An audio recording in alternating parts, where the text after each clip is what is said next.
ಸಾವು ಎಂದಿಗೂ ನಿಜ, ಅದು ಎಲ್ಲರಿಗೂ ತಿಳಿದಿರುವ ವಿಚಾರ.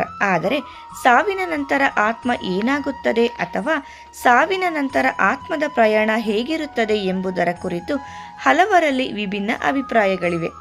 ಹಿಂದೂ ಧಾರ್ಮಿಕ ಪುಸ್ತಕವಾದ ಗರುಡ ಪುರಾಣದಲ್ಲಿ ಮರಣದ ಕುರಿತು ವಿವರವಾಗಿ ವಿವರಿಸಲಾಗಿದೆ.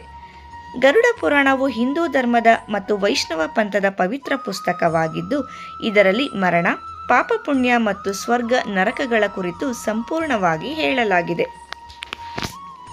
ಓರ್ವ ವ್ಯಕ್ತಿ ಮರಣ ಹೊಂದಿದ ನಂತರ ಏನಾಗುತ್ತದೆ? ಮರಣದ ನಂತರ ಆತ್ಮದ ಸಂಚಾರದ ಕುರಿತು ಯಾರನ್ನು ಕೇಳಿದರೂ ನಾವು ವಿಭಿನ್ನ ಅಭಿಪ್ರಾಯಗಳನ್ನು ಪಡೆದುಕೊಳ್ಳಬಹುದು. ಹಿಂದೂ ಧರ್ಮದಲ್ಲೂ ಇದರ ಕುರಿತು ಸಾಕಷ್ಟು ನಂಬಿಕೆಗಳಿವೆ. ಸಾಮಾನ್ಯವಾಗಿ ಕುಟುಂಬದ ಸದಸ್ಯರ ಮರಣದ ನಂತರ ಜನರು ತಮ್ಮ ವಸ್ತುಗಳನ್ನು ಸ್ಮರಣಾರ್ಥಕವಾಗಿ ಅಥವಾ ಟೋಕನ್ ಆಗಿ ಬಳಸುತ್ತಾರೆ. ಆದರೆ ಕೆಲವರು ಸತ್ತವರಿಗೆ ಸಂಬಂಧಿಸಿದ ವಸ್ತುಗಳನ್ನು ನಾಶಪಡಿಸುತ್ತಾರೆ.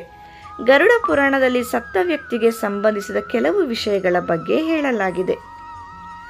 ಅವುಗಳನ್ನು ತಪ್ಪಿಯೂ ನಾವು ಬಳಸಬಾರದು. ಇದು ಸತ್ತ ಆತ್ಮವನ್ನು ಆಕರ್ಷಿಸುತ್ತದೆ ಮತ್ತು ನಕಾರಾತ್ಮಕತೆಯನ್ನು ಹರಡುತ್ತದೆ ಎನ್ನುವ ನಂಬಿಕೆ ಇದೆ. ಸತ್ತ ವ್ಯಕ್ತಿಗಳು ಮೊದಲು ಬಳಸುತ್ತಿದ್ದ ಶೂಗಳು, ಕೈಗಡಿಯಾರಗಳು ಅಥವಾ ಇತರ ದೈನಂದಿನ ವಸ್ತುಗಳನ್ನು ಬಳಸಬಾರದು. ಇದರಿಂದ ಬಳಸುವವರಿಗೆ ಸಮಸ್ಯೆ ಉಂಟಾಗುತ್ತದೆ. ಆ ವ್ಯಕ್ತಿ ಸತ್ತಿರುವುದು ದೃಢವಾದರೂ ಆ ವ್ಯಕ್ತಿಯ ಆತ್ಮವು ಒಂದೇ ಸಾರಿ ನಿರ್ಗಮಿಸುವುದಿಲ್ಲ. ಆ ವ್ಯಕ್ತಿಗಳ ಆತ್ಮ ಅವರು ಬಳಸಿದ ವಸ್ತುಗಳ ಬಗ್ಗೆ ವ್ಯಾಮೋಹ ಹೊಂದಿರುತ್ತದೆ ಎಂದು ನಂಬಲಾಗಿದೆ. ಅದರಲ್ಲೂ ಸತ್ತವರ ಬಟ್ಟೆಯನ್ನು ಬಳಸಲೇಬಾರದು ಎಂದು ಜ್ಯೋತಿಷಿಗಳು ಹೇಳುತ್ತಾರೆ. ಸತ್ತವರು ಧರಿಸಿದ ಬಟ್ಟೆಗಳನ್ನು ಸುಡಬೇಕು, ಇಲ್ಲದಿದ್ದರೆ ಧರಿಸಿದವರಿಗೆ ತೊಂದರೆಯಾಗುತ್ತದೆ.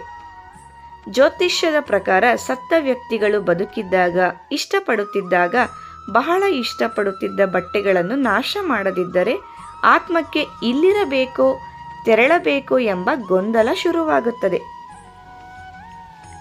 ವ್ಯಕ್ತಿ ಬದುಕಿರುವಾಗ ಬಳಸಿದ ಹೊದಿಕೆಗಳನ್ನು ಕೂಡ ಬಳಸಬಾರದು.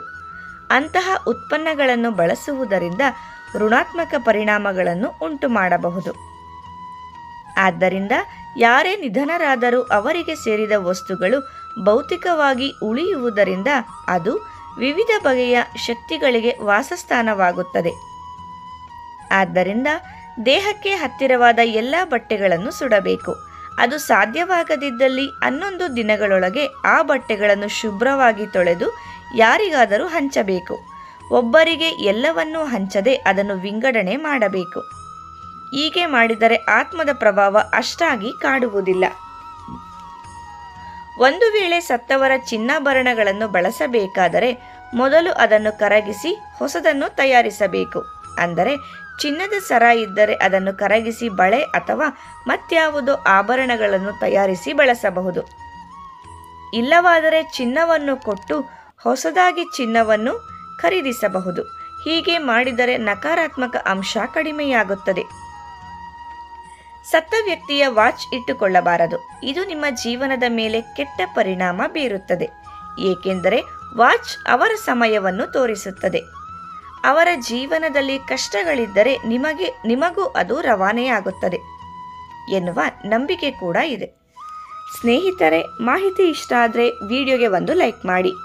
ಇದೇ ರೀತಿ ಉಪಯುಕ್ತ ಮಾಹಿತಿಯೊಂದಿಗೆ ಮುಂದಿನ ವಿಡಿಯೋದಲ್ಲಿ ಭೇಟಿಯಾಗೋಣ. ಧನ್ಯವಾದಗಳು.